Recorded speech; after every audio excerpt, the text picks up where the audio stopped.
So pre-adjustment, we have $1,800 worth of inventory on the books.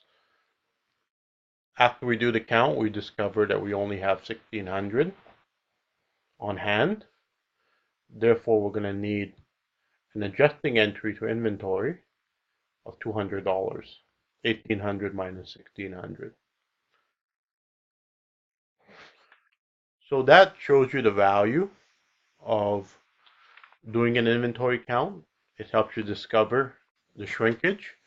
In this case, it's $200. So I'm going to go ahead and make a journal entry. June 30th, cost of goods sold expense of 200, and it will come out of inventory. So credit to inventory for 200, and I'm just going to describe this as an inventory adjustment. A couple things to note here. We use the COG expense as a debit. So we don't know for sure if these goods were actually sold or they just went missing or someone stole them. But the typical practice, you debit COGS expense and you credit inventory to get rid of the amounts which aren't there. Often an inventory count will be done at period end, so this entry will be done alongside many other adjusting and closing entries, which we covered in earlier chapters. After all the necessary period end entries are made, except those which close out the income statement accounts, the accountant prepares the financial statements. The contra account to sales revenues can be presented on the income statement like this. So we have sales revenue of 1,800.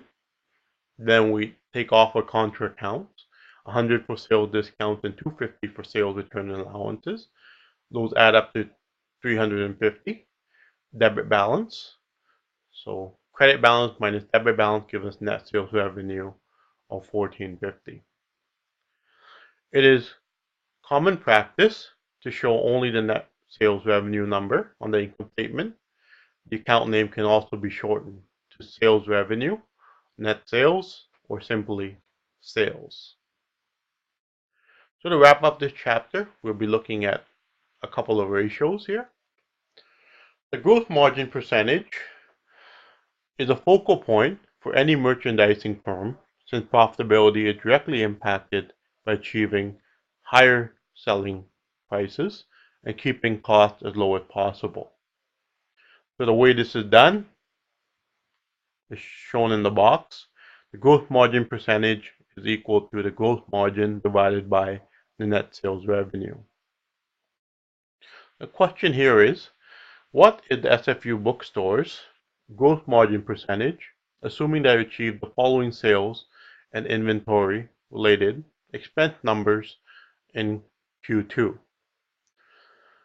So take a minute to work on this, and we will continue in 1 minute in this same video.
Okay, so over on this left side, we're figuring out our net sales revenue. So it's sales revenue minus sales discounts minus sales return allowances gives us net sales revenue of 1600.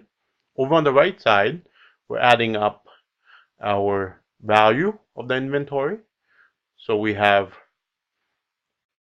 the price we paid for the inventory plus shipping plus insurance gives us 925. Assuming everything sells, that's the COGS expense.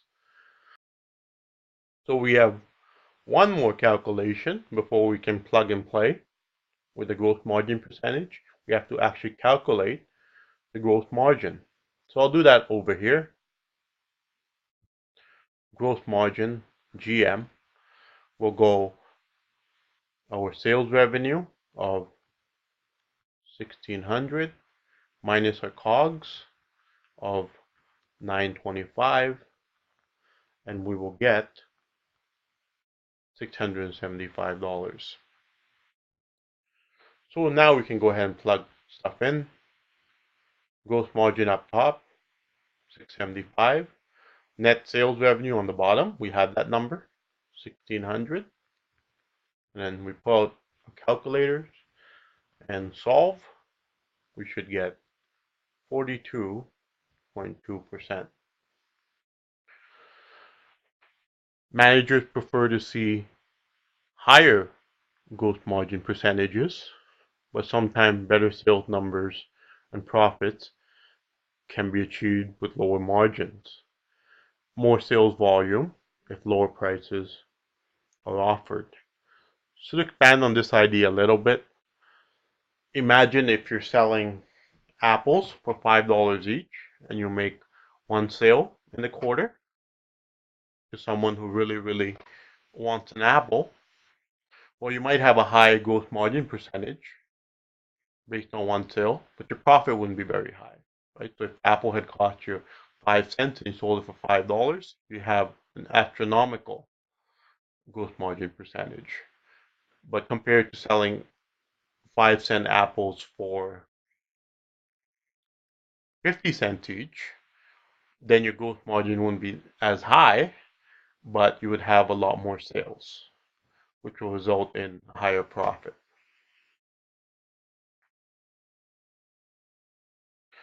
Inventory turnover.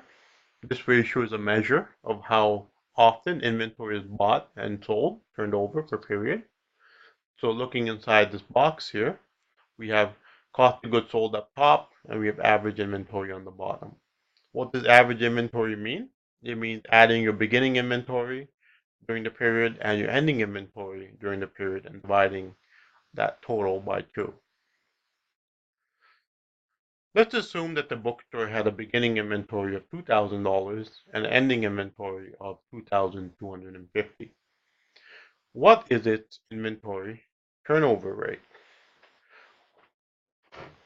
Well, luckily we already have our cost of goods sold number from the last question, 925, and then we're going to plug in our beginning inventory of 2,000, an ending inventory of 2,250. Moving on to the next step here, 925 is still our COGS. We have some work to do at the bottom. We're going to take 2,000, add it to 2,250, and take that total, divide it by 2. We should get 2,125. And then we do some more math to get our answer. 925 divided by 2,125. We'll get 0.44 times per quarter. So when it comes to inventory turnover, managers generally prefer a higher inventory turnover rate, since this indicates that inventory is selling quickly, which leads to higher profits. However, higher turnover can also lead to product shortages, which can cause frustrated customers. There tends to be a significant difference in inventory turnover between industries. For example, a vehicle retailer experiences much lower turnover than a grocery store. So to expand on this idea a little bit, when you have a used car sales lot, managers are more willing to hold out for a higher price, and there's negotiation involved, test driving vehicles, financing, so a lot more going on. Compare that to a grocery store where the food spoils at the end of the day and it has to be thrown out. So you want that grocery store turnover to be much higher than a used car sales lot. So that's why you have significant variance between industries because of retailing factors, but also spoilage factors.